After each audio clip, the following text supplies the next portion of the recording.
Hi, in this video we are going to talk about emotional intelligence. Sounds complicated, but it's not.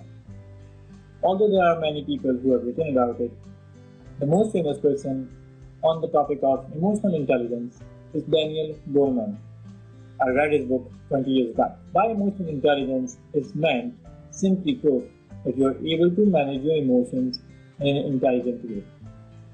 This idea is sometimes compared with IQ. So why is it important to manage your emotions? A person who is able to manage his emotions effectively has stronger relationships and a successful life. Why do I say that? On a day-to-day basis, most of our interactions are with human beings, and most of the times we are trying to get some things done.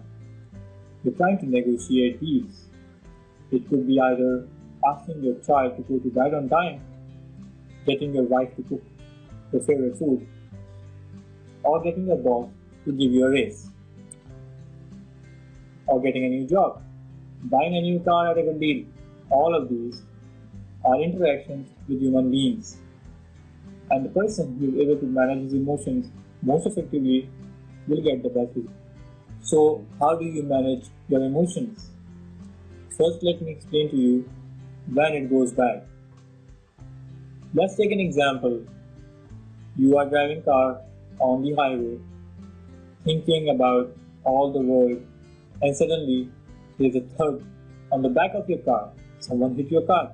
You stop in the middle of the road. The car behind you stopped as well.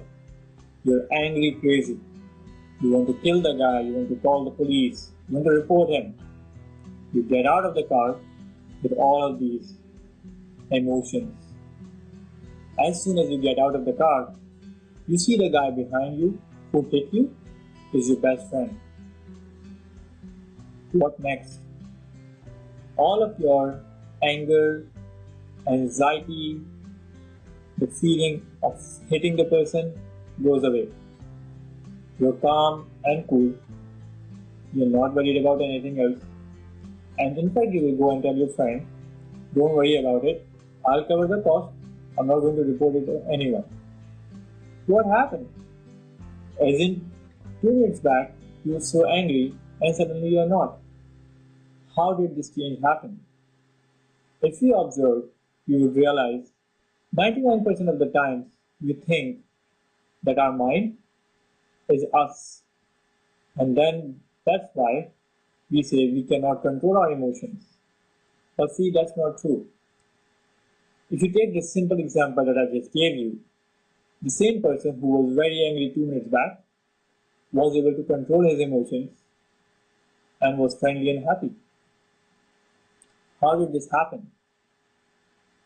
So there is someone else who is controlling the emotions. It's not the mind. There is someone behind the mind who is running all of this. I'm a spiritual person and I call it spirit. You can give it whatever name you give. But emotions are manageable and controllable. A word of caution. By managing emotions, I certainly don't mean that you should suppress them. Suppressing emotions and not letting them evolve and develop and not letting them come out in an appropriate way is a very unhealthy exercise. It can have very bad impact on your body. It can cause physical damage and different types of diseases. I'm not advocating suppressing your emotions. What we are talking about here is managing your emotions. And that's why it's called emotional intelligence. So how do you